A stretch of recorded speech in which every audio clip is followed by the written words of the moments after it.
భక్తివంతమైన అభిషేకం జరిగేది ఎప్పుడో తెలుసా? మనం మహాశివరాత్రి మాస శివరాత్రి చేస్తాం, మంచిదే.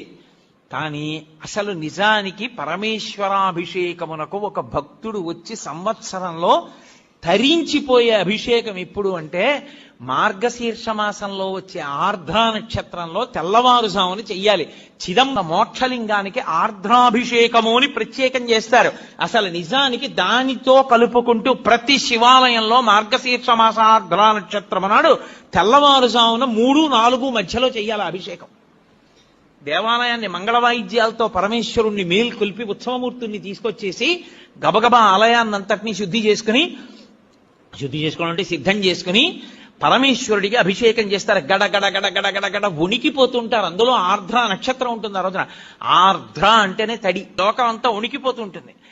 అంత వణికిపోయే సమయంలో తెల్లవారుజామున 3:30-4 మధ్యలో ఎవడైనా నెత్తి మీద అన్ని కడవల నీళ్లు పోసుకుంటాడా? ఎందుకన్ని చన్నీళ్లు పోసుకుంటావు అంటే ఒక చమత్కారంగా అన్నారు. సమస్త తాపోపశాంతి దేని వలన కలుగుతుందంటే ఆర్ద్రాభిషేకము చేత కలుగుతుంది. శివాలయం ఉండడం భక్తివంతమైన అభిషేకం జరిగేది ఎప్పుడో తెలుసా? మనం మహాశివరాత్రి మాస శివరాత్రి చేస్తాం, మంచిదే. కానీ అసలు నిజానికి పరమేశ్వరాభిషేకమునకు ఒక భక్తుడు వచ్చి సంవత్సరంలో తరించిపోయే అభిషేకం ఎప్పుడు అంటే మార్గశీర్ష మాసంలో వచ్చే ఆర్ద్రా నక్షత్రంలో తెల్లవారుజామున చెయ్యాలి. చిదంబ మోక్షలింగానికి ఆర్ద్రాభిషేకము అని ప్రత్యేకం చేస్తారు. అసలు నిజానికి దానితో కలుపుకుంటూ ప్రతి శివాలయంలో మార్గశీర్ష మాస ఆర్ద్రా నక్షత్రం నాడు తెల్లవారుజామున 3-4 మధ్యలో చెయ్యాలి అభిషేకం.